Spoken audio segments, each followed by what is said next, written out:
Hey everyone, the time has finally come. It has been one crazy adventure, and I hope you've enjoyed season one as much as I have.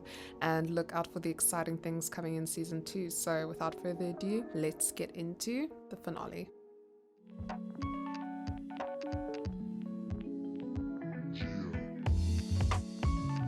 Everyone, welcome back to another episode of the She Just Got Going podcast, a podcast about entrepreneurship and career advice. I'm super excited to be recording a career advice episode today. And so we're going to delve into psychology, actually the whole process of that in a South African context, and just Alicia Coertze's journey. So this is Alicia, and she is a counselor and a lecturer at the moment. And working on getting your master's in psychology. So that's very, very exciting. And we're just going to have an open and real conversation about what that journey has been like, especially for people who are interested in going this route. So, Alicia, welcome to the podcast. Thank you so much, Ella. And just introduce yourself again in terms of like what your background has been and how you've gotten into psychology and what you're busy with at the moment. All right, that might be a little bit of a longer introduction, but Don't let's do worry.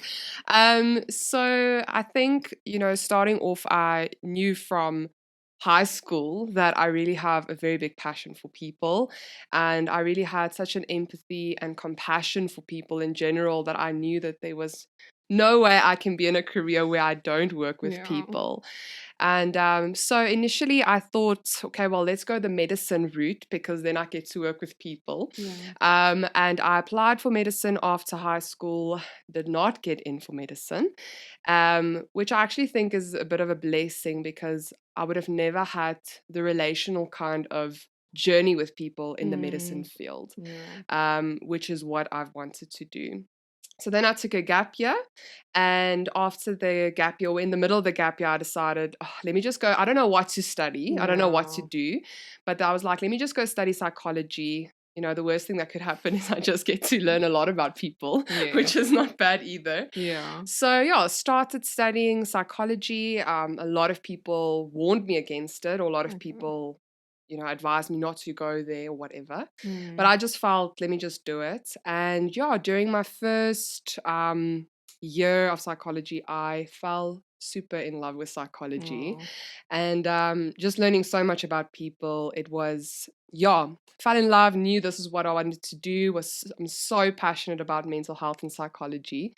And then I started studying, and that's what kind of got me into the psychology route. And then I got the real love for it. And it built my love for people even more, like my compassion, my empathy. It grew even more, so I knew that this was where I need to be at.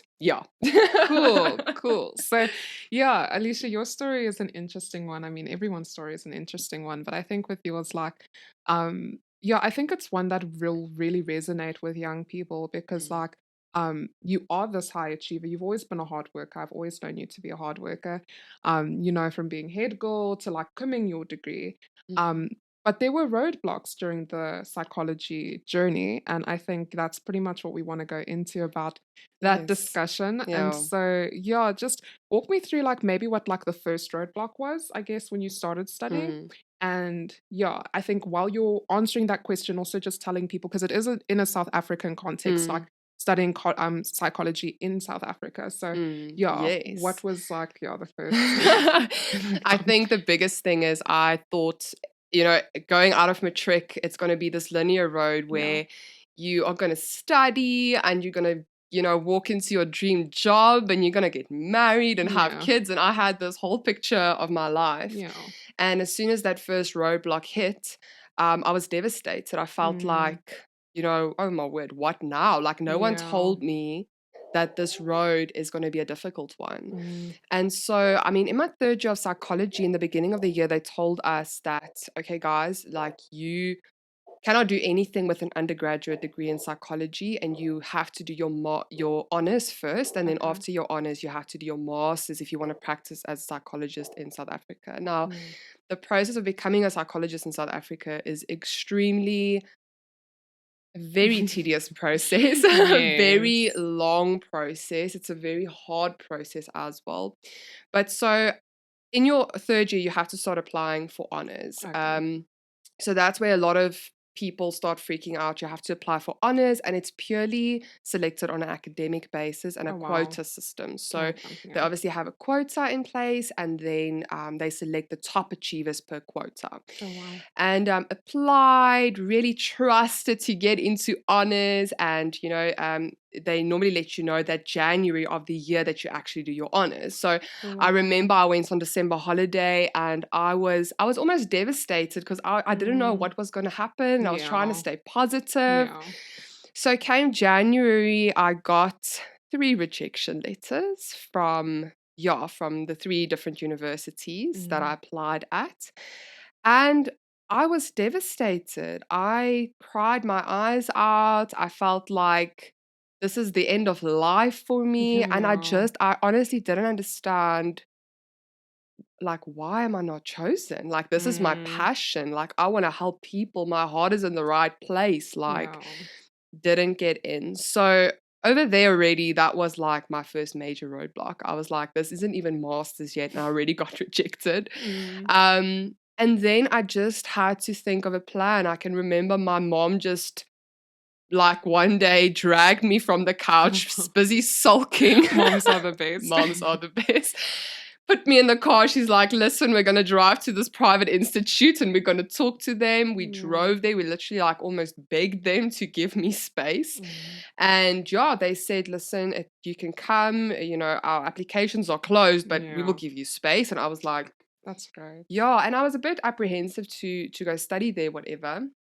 But it was the best thing I've ever done. So Yeah. it was just once again how, although it didn't work out the way I wanted it to work out, there was still a plan in it not working out the way I wanted it to work Yeah. out. Yeah. So yeah, that was the first major roadblock. But then I studied my honors. Loved psychology even more after my honors. My honors Yeah. year was the best year I've ever had. I learned so much about myself, Mm. diversity. My whole worldview and perspective changed after my honors year. Met the most incredible people. So that was a wonderful year. And then Mm. halfway in the year, no, actually beginning here by March, May, in between March and May, Yeah. there was like this panic started sinking in our honors group. And I realized, oh my word, like you have to start applying for masters now. Because after your honors degree, they also told us that you can't do anything. Wow. Okay, so now I'm like, no, I've got this. So I applied for masters. And how it basically works is the process is so you apply, and then the application process is a massive thing. Like you have to Mm. fill out, despite all your details and information and where you've worked and what experience you have and everything, Yeah. you also have to write essays, life biographies about your own life, where you come from, Mm. what life experiences have shaped who you are today, and how has these life experiences contributed to wanting to be in the psychological field. And Yeah. you have to write a research proposal for some of the applications. You have to write motivational letters. So sometimes just to apply takes like a month because you have to write all of these essays and things that you have to submit. So then once you've submitted your application, they select people for interviews. Yeah. And at some universities, they select 10 people for interviews out of Wow. 800 applications Wow. sometimes.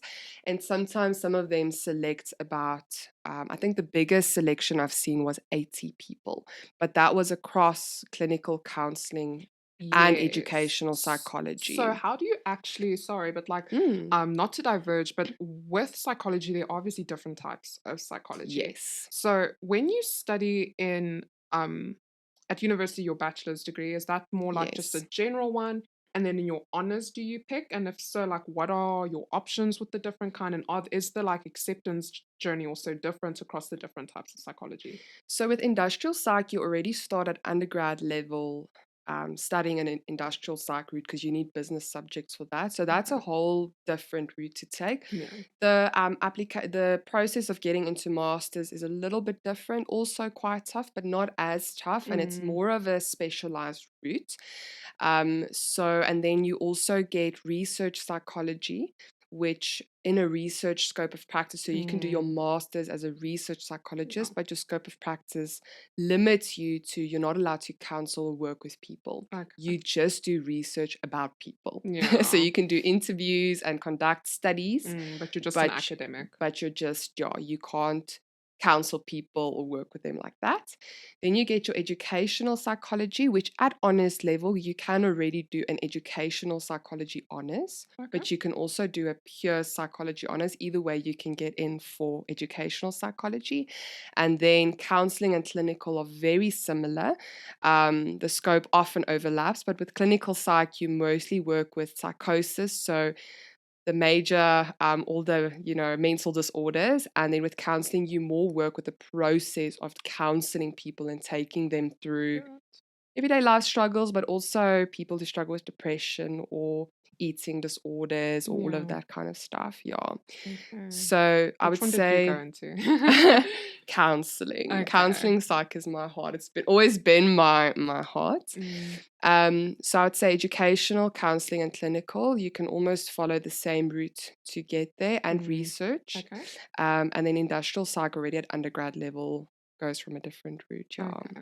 Okay. Okay. So then after then they select you now for interviews. And then when you do get selected for interviews, it's almost like it's a massive honor to be selected, because I know people who's applied 5 or 6 years by now and haven't even gotten the opportunity to go to an interview. So being selected for an interview is a massive honor.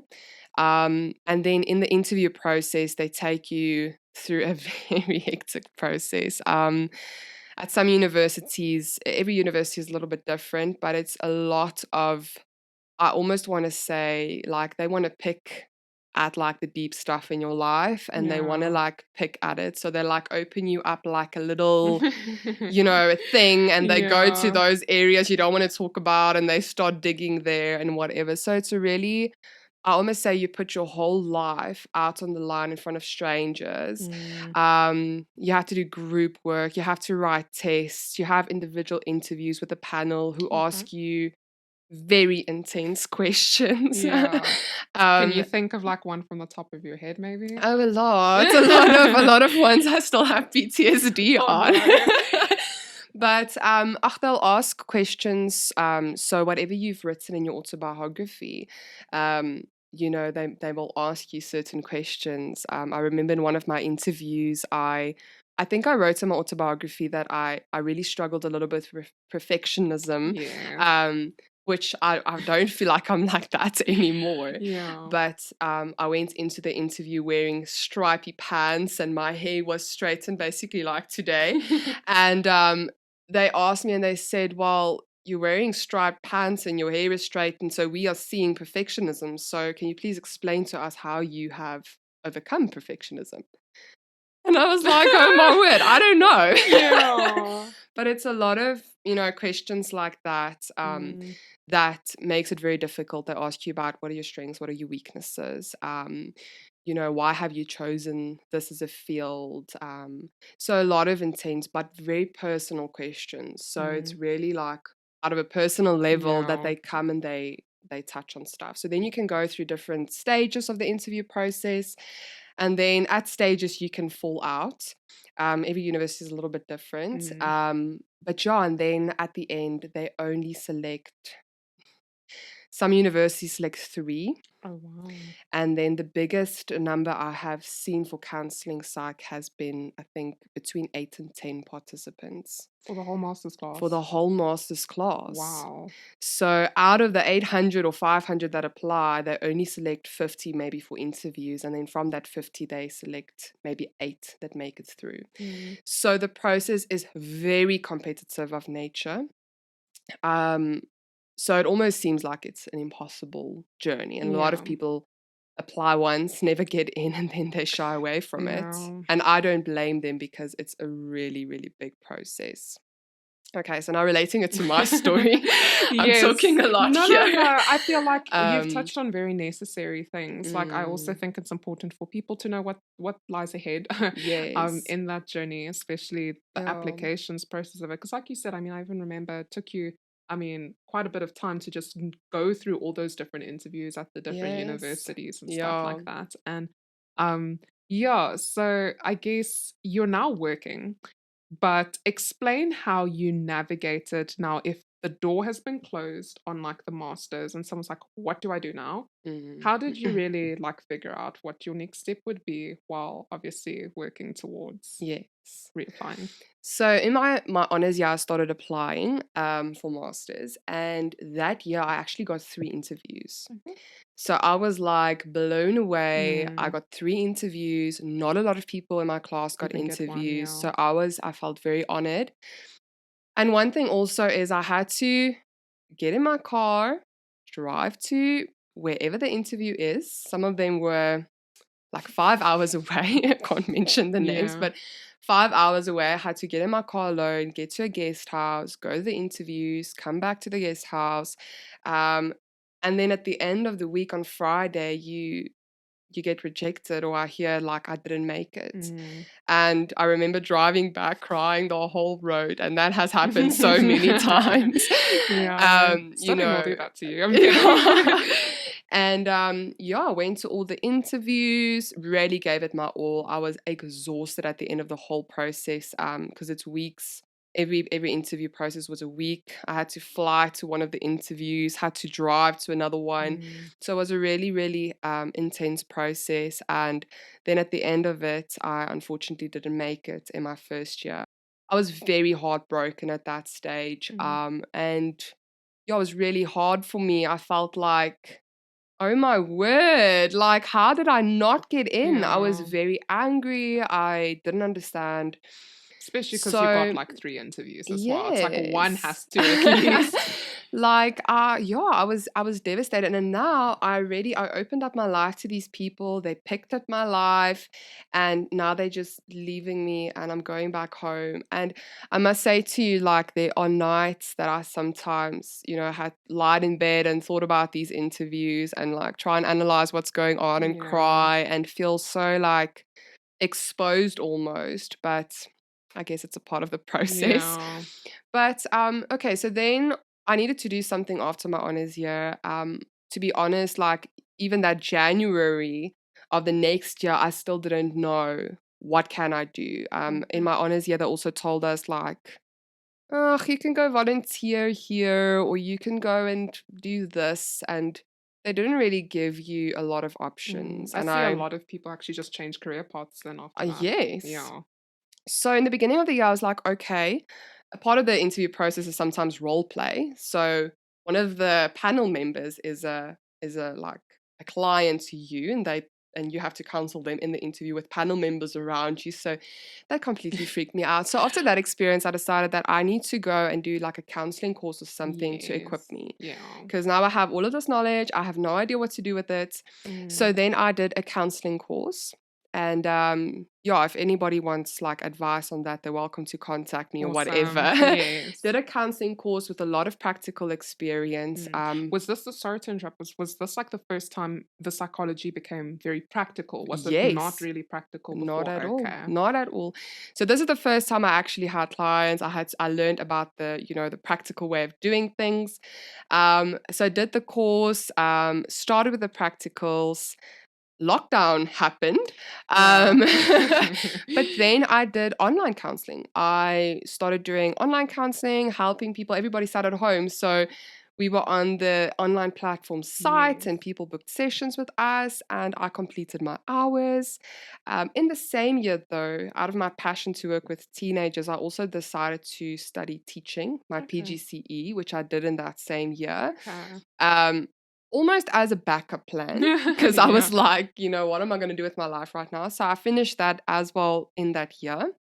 But then, end of that year, the place where I did the counseling course offered me a job to work there Okay. as a counselor and Mm, administrative position. So, yeah. admin, counselor, Mm. Did you like and express you also wanted work or did they no, just they approach you? Oh, approached me. wow. Yeah, they approached me. And yeah, got work, just started off there. I started off in admin. And yeah, I'll talk a little bit about like what working has really Yes. like. We'll get to that space. But yeah, I got employed there. And yeah, I've been working there ever since. I've recently gotten a lecturing job. So Yeah, really, really loving that that's so as well. cool. So now I'm lecturing psychology students, which is really an honor. Yeah, But yeah, just to get back maybe to so then after in 2020 I applied again. Okay. Got 2 interviews, had them. They were online because it was COVID. yeah. Online interviews, was very hopeful. So after the interview, sometimes you wait a month or so to hear. Was very hopeful. The one interview process went exceptionally well, Mm. according to me. Was very hopeful. I really felt like this is my chance. And yeah, the one night got an email saying that I did not make it.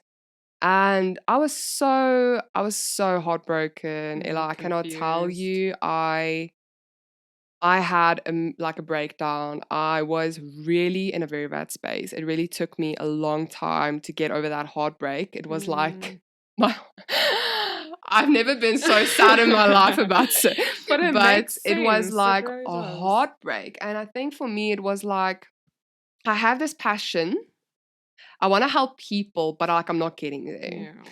So then last year I applied again. I got interviews at 2 places as well. Had to then drive to one of the interviews Yeah. because COVID regulations was a bit better.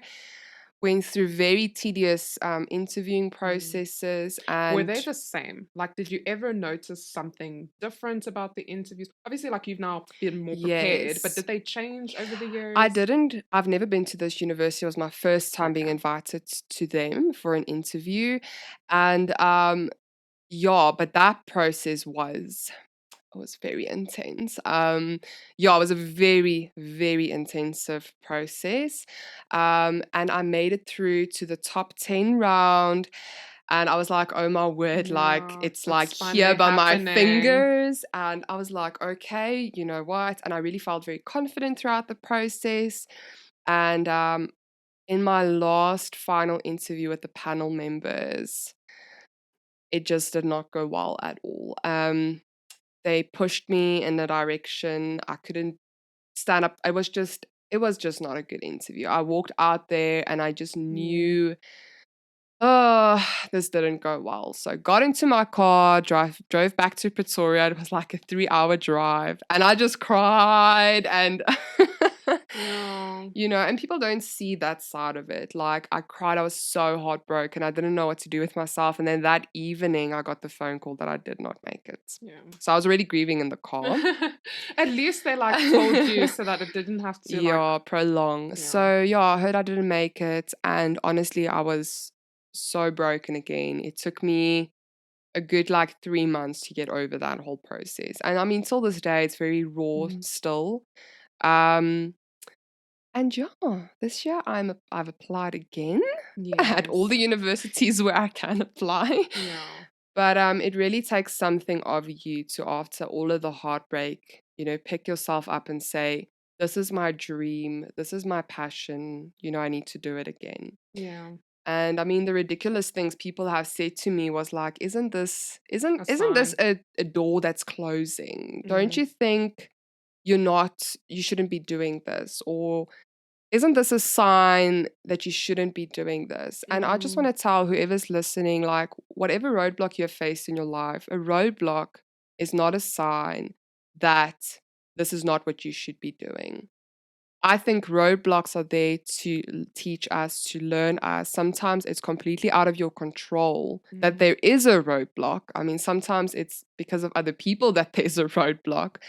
But roadblocks are not a sign that this isn't what you should be doing. Mm. And a lot of people encounter roadblocks and they completely stop with whatever they are doing and they settle. Yeah. And that's just one thing I decided not to do. And so even if I have to apply more, which hopefully not, Yeah. but it's okay because I know someday there will be that chance. But Yeah. It requires a lot of resilience, the process. yes. Yeah, because I've noticed like a lot of people also say, they typically also go for like older age groups because they have more life experience. But again, sometimes they pick younger people. And I mean, I've seen people I know growing up, I mean, I had a math tutor, amazing math tutor that was also going through a similar process of Mm, like still trying to become a psychologist, but then took on the teaching and was tutoring and still had that impact in my life. mm. But again, he'll make an excellent psychologist. In fact, I don't even know if he's become a psychologist since he tutored me. I hope so. But yeah, Mm, like just the fact that it's such a pity that such incredible people, don't even make it to the end yeah, of the process. But yeah, it's important that you're hammering on like just how resilient you need to be in an area yeah. like this. So Yeah, no, definitely. And yeah, I think it's profound what you also said, the fact that it's sad because I feel like in South Africa, we've got such a massive mental health need. I mean, people are really suffering mentally mm, in South Africa. The schools, the children, the teenagers,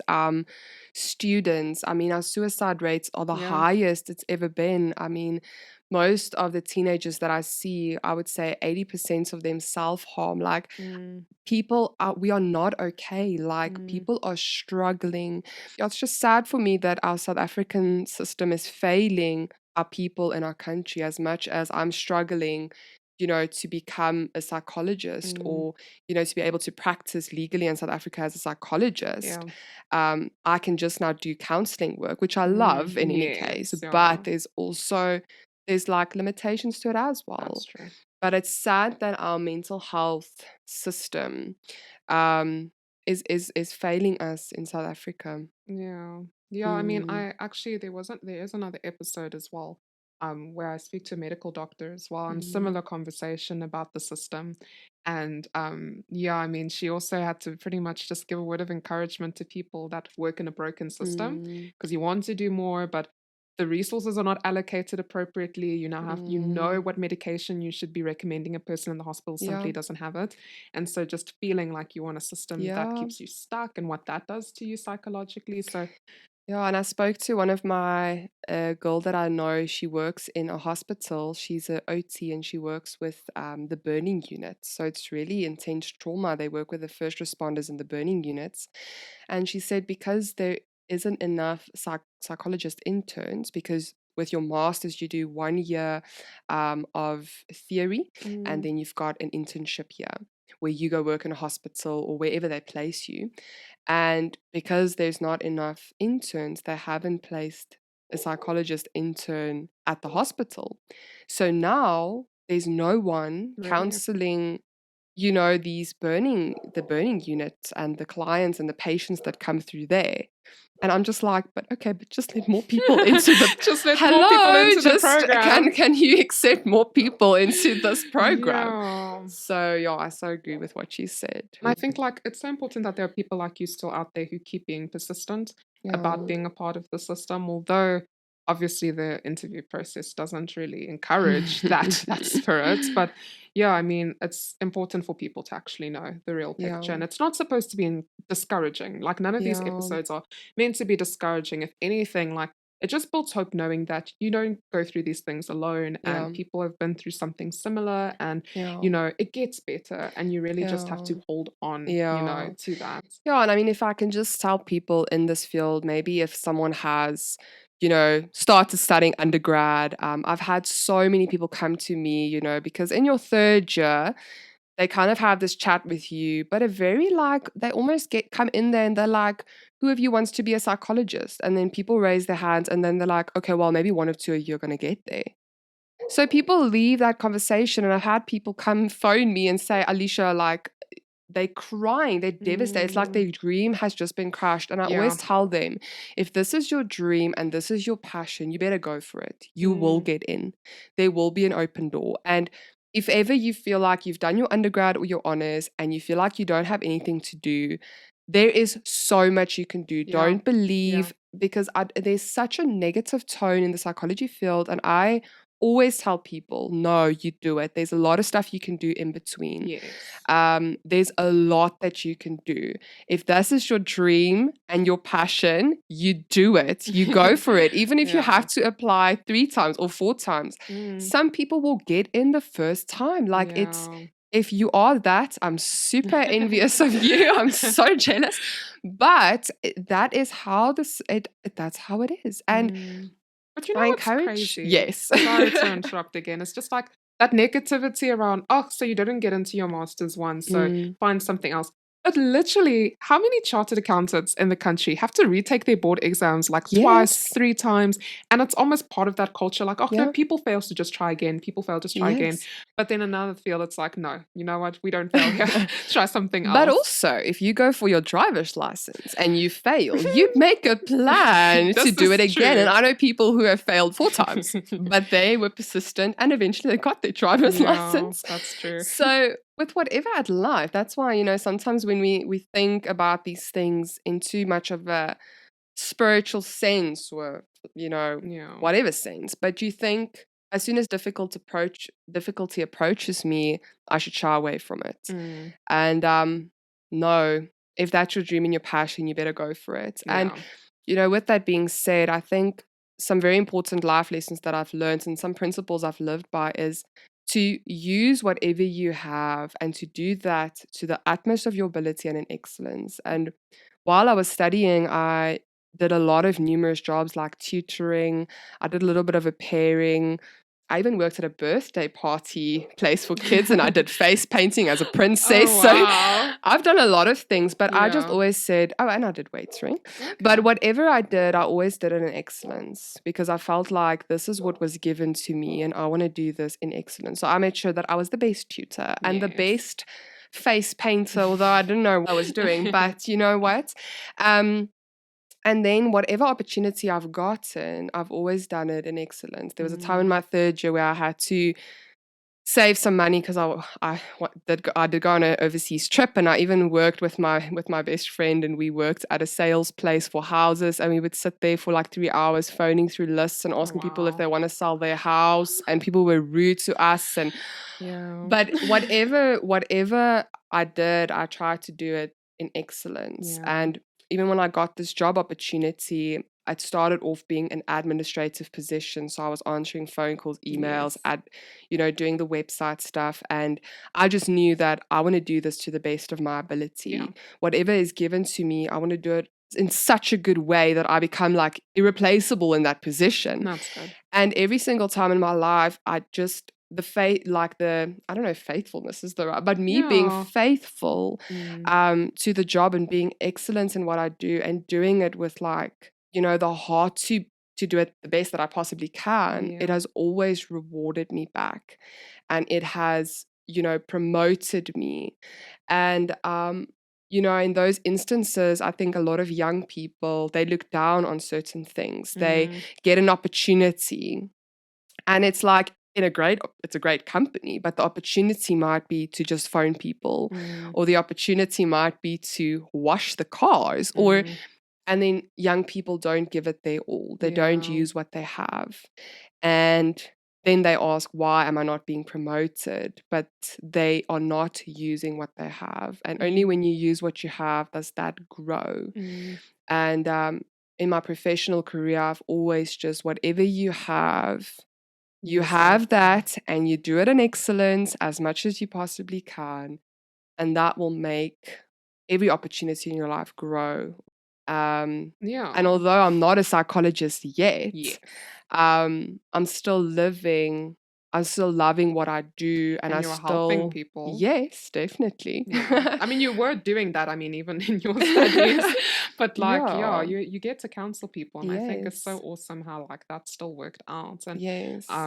yeah, I also think like I'm such a big advocate for people getting practical experience while they study. I don't know why we don't do it. Yes. But if you can find those opportunities, like you saying, like whatever your hands could find to do, you did. I think, yeah, like people should really look into that. But Yeah. would you say like, because the questions we ask on this podcast, the two Yes. famous questions, is always one piece of advice you would have given younger Alicia before you started. And then what was one of, your fears or obstacles that you had to overcome and how you overcame it? I think we've sort of pretty much touched Yes. on it. But yeah, just quickly, I mean, if you Mm. just want to answer that question. So the first one was the advice. Some advice. I can't even count how many times I wanted to give up. Yeah. I really wanted to give up so many times. And if there is advice that I could give, was to just keep on going. I think I wanted everything to be quick and easy. And I think I prayed for everything to be quick and easy. Yeah.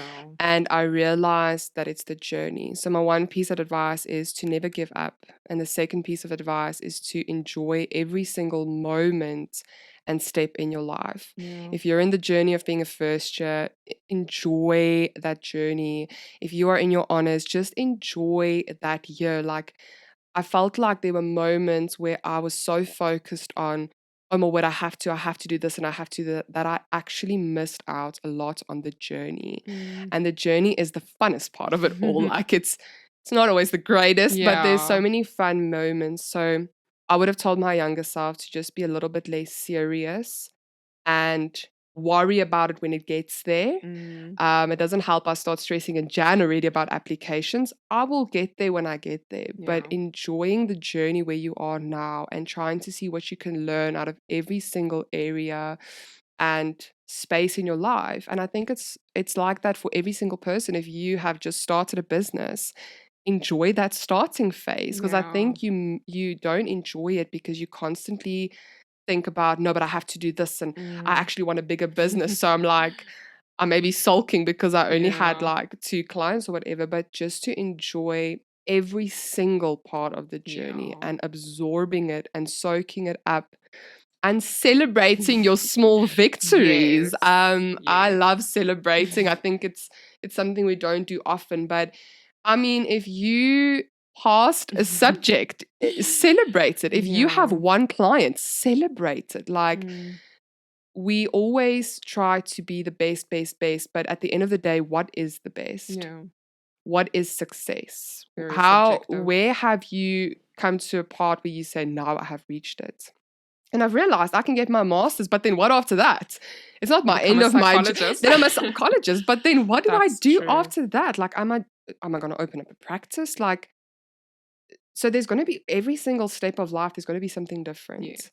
And yeah, just to enjoy the journey. I That's so really, awesome. yeah, that's the advice I would give to my younger No, self. that's great and literally applicable even if you're not in the psychology field. Yes. And then yeah, we did touch a lot on those obstacles. But yeah, how you overcame them. I think we can touch a little bit more on that. So, how did you overcome, Yeah. the obstacles? Cried a lot, to be Yes. honest. Had a lot of cries. Yeah. A lot of days I was very depressed about my state. So I had my sulking days and my crying days, and I think they're really good. How I overcame that, I have to tell you, a lot of like prayer and support from friends and family. Um, and just it was something I had to like almost figure out for myself. Like, Yeah. I had to go, and I mean, every time I didn't get in for masters, I had to reevaluate, is this what I want to do with my life? Yeah. Am I at the right space? Like, did I study the right thing? Like, Mm. what am I doing with my life? Me and some of friends, we always said, like, we felt like we had this quarter life crisis. Like, we we got to a certain, very young in our 20s, got to a certain age, Yes. and we were like, is this our life? Like, we were mourning, like, Yeah. the decisions we've made. And we were like, oh my word, I should have done this or whatever. But Mm. I think I just really had to find within myself the reason why I'm doing it. Mm. And that helped me to overcome the obstacles of not getting in, the difficulty, the trying to find something else.